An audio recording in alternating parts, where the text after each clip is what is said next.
Bhiwandi Narpoli police station द्वारा police स्थापना दिवस 2025 मनाया गया। आज दिनांक 6/1/2025 को 11:30 बजे से 1:30 बजे तक पुलिस स्थापना दिवस के अवसर पर माननीय पुलिस उपायुक्त परिध 2 भिवंडी श्री मोहन दहीकर की अध्यक्षता में हलारी विशा ओसवाल के शांति चंदन सभागार हॉल में परिमंडल 2 भिवंडी थाना क्षेत्र के सभी स्कूलों और कॉलेजों के प्राचार्यों और प्रधानाध्यापकों के साथ एक बैठक आयोजित की गई। नारपोली पुलिस स्टेशन क्षेत्र में कॉलेज प्रथम पोनी प्रशासन नारपोली श्री बैठक का परिचय प्रमोद कुमार ने दिया और बैठक का औचित्य बताया। तत्पश्चात श्री सपोआ पूर्व विभाग प्रभाग भिवंडी श्री सचिन सांगले ने महिला एवं बाल सुरक्षा महिलाओं एवं बच्चों को विरुद्ध यौन हिंसा विषय पर बनाए गए पीपीटी मुद्दों को प्रोजेक्टर पर उपस्थित प्राचार्य प्रधानाध्यापक को समझाया और उनकी शंकाओं का समाधान किया। उसके बाद माननीय पुलिस उपायुक्त परिध 2 भिवंडी ने उपस्थित लोगों को महिलाओं और बच्चों की सुरक्षा के मुद्दे पर उपयोगी मार्गदर्शक दिया।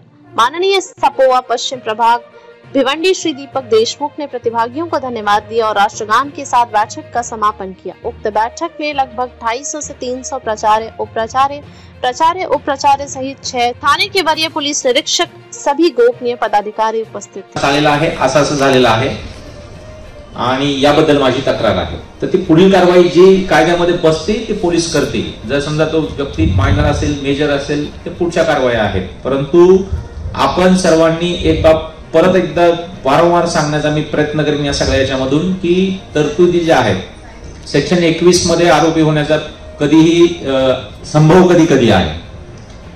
तर पहिली एक बाब आपल्यासाठी निश्चित झालेली आहे की प्रकार उघडकीस आल्यानंतर तात्काळ पोलिसांना कळवणे। हिंदी मधून सांगतो कि अगर आप सेक्शन 21 ये बोलता है कि अगर किसी भी सिर्फ आपके बारे में मैं बात कर रहा हूं, जो शिक्षक है, जो कस्टोडियन है, वह उसको अगर कभी समझ में आता है कि ये इस प्रकार का कुछ बात हमारे स्कूल में या किसी जो विद्यार्थी है उसके बारे में होता है तो वो इमीडिएटली पुलिस को कांटेक्ट करेगा और उसके बारे में फिरियाद देगा। ये कभी मत सोचना कि हमारे स्कूल का रेपुटेशन का सवाल है या फिर हमारे कुछ हम यहाँ पे आपस का मामला है और हम यही सुलझा देंगे। नहीं, ये आपस का मामला नहीं है। ये आगे चल के उस बच्चे का ट्रॉमा और उसकी जिंदगी का सवाल होता है। तो हम ये करेंगे। याच्यामध्ये आपण काय करणं अपेक्षित आहे की शाळा म्हणून की एखादी तक्रार आपल्याकडे येत आहे समजा मुलांमध्ये, तर तात्काळ त्याला समुपदेशकाची व्यवस्था करणे।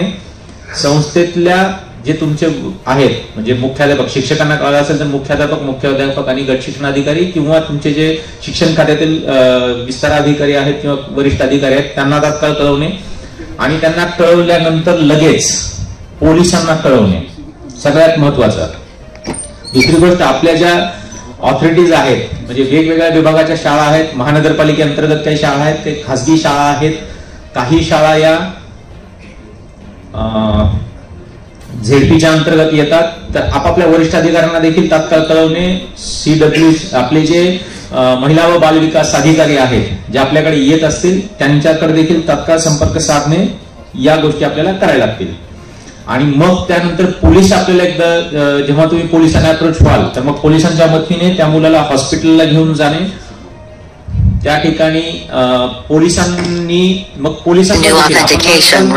आम्हाला सगळं सांगितलं जाते, नाही पोलिसांना देखील त्याच्यामध्ये बंधनं काही टाकण्यात आलेली आहेत की किमान PSI दर्जाचा अधिकाऱ्यानेच त्याचं स्टेटमेंट नोंदवावं, त्यांना खासगी गणवेशात आम्ही असावं, आमच्या गणवेशात नसावं। त्यानंतर त्याला जी काही समुपदेशन वगैरे करणं आहे CWC कडे घेऊन जाणे, ही बंधनं आमच्यावर देखील आहेत। आणि विशेषतः आपल्या बदलापूरच्या घटनेनंतर फारच आम्ही ते सिरियसली घेतलेलं आहे। त्यामुळे प्रत्येक गोष्टीचं मॉनिटरिंग हे सिनियर लेवलवरून होत आहे। त्यामुळे याच्यामध्ये कुठेही असा प्रकार होणार नाही की एखादा प्रकरण आलेला आहे उघडकीस आणि मग त्याच्यामध्ये आपल्याला कुठेतरी बोलून किंवा एखाद्या संबंध आहेत म्हणून वाचण्याचा असा प्रकार नाही। छोटी छोटी घटना याबाबतली अतिशय वरच्या लेवलवरून पोलीस खात्यामध्ये वरिष्ठ अधिकारी सगळेजण मॉनिटर करतात। त्यामुळे जर कोणी त्याच्यामध्ये लॅप्सेस दिसले तर त्याच्यामध्ये कारवाईच होणार हे लक्षात ठेवायचं। कारण की बदलापूरच्या घटनेमध्ये जो आक्रोश तयार झाला आणि जे सगळं काही आपण पाहिलेलं आहे या सर्व पार्श्वभूमीवरून आणि त्याचबरोबर जे म्हणजे कायद्याच्या दृष्टीने चुकीचं आहे तर ते चुकीचं आहे, या पद्धतीनेच ते कार्य होत राहील। याच्यानंतर हे काही GRs आहेत, हे 4 GR आहेत। या 4 GRच्या अनुषंगाने आपल्याला सर्व ज्या सूचना देण्यात आलेल्या आहेत या सूचना या GR मध्ये आहेत जे आता मी तुम्हाला सांगणार आहे. त्यामुळे हा GR आपल्यासाठी महत्वाचे आहे.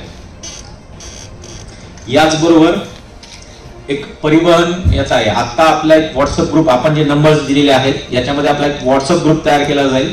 या व्हॉट्सअप ग्रुप पोल्युशन वाईज देखील असेल आणि झोनचा देखील असेल. तर त्या व्हॉट्सअप ग्रुपमध्ये हे सर्व GR आपल्याला जे संबंधित आहेत हे टाकण्यात येतील. त्यामुळे तेही आपण हे करून घ्या.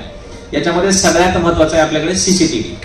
तर CCTV जे आपण लावणं अपेक्षित आहे, CCTV कुठं कुठं लावणं अपेक्षित आहे, सगळ्यात पहिला मुद्दा. तर CCTV आपण विचार लावणं अपेक्षित आहे.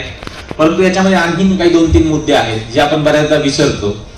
एक तर CCTV लावताना ते CCTV आपलं जे प्रवेशद्वार आहे त्या प्रवेशद्वाराच्या 100 मीटर पर्यंतचा परिसर तो कव्हर झाला पाहिजे. आपलं प्रवेशद्वार कव्हर झालं पाहिजे. वरांडे, शौचालय किंवा जे टॉयलेट्स आहेत त्या टॉयलेट्सच्या बाहेरचा देखील परिसर कव्हर झाला पाहिजे.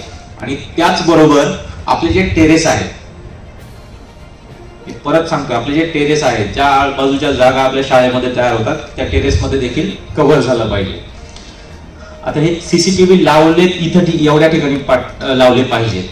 तर ते तपासणीची एक जबाबदारी. तर आठवड्यातून 3 वेळेस मुख्याध्यापकाने याची तपासणी करायचं. याचा कंट्रोल रूम म्हणजे जे लावलेलं आहे ते शक्यतो मुख्याध्यापकांच्याच खोलीत असावं.